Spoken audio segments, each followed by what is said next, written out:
السلام عليكم ورحمة الله تعالى وبركاته. اليوم جيت وجبت لكم واحد الوصفة ديال الكوكيز اللي هي صحية بدون دقيق أبيض. بالنسبة للدقيق الأبيض غادي نعوضوه بكاوكاو اللي شفتو اللي خمرتو حيدت له القشرة.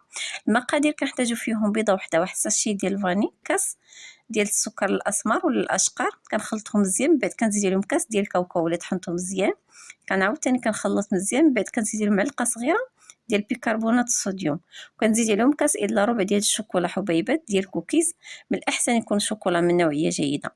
من بعد ما خلطوا مجمل ديال الخليط كيف ما كتشوفوا كنشكلوا على شكل كويرات، من بعد كنقرصوا هكا من الفوق باش كيعطينا داك الشكل ديال الكوكيز. كنستفهم في الطاوه ومن بعد كندخلهم الفران اللي سبق اللي سخنته على 180 درجه من التحت والفوق، كنخليهم من 9 دقائق حتى ل 10 دقائق حتى كياخذوا ليا هاد اللوين كيف ما كتشوفوا اللون ديالهم كيجي ذهبي صافي. كيجي واحد الكوكيز اللي هو مقرمش على برا ومعلك من الداخل، صدقونا البنات كيجي لذيذ. كنتمنى انه يعجبكم وتجربوه بالصحه والراحه.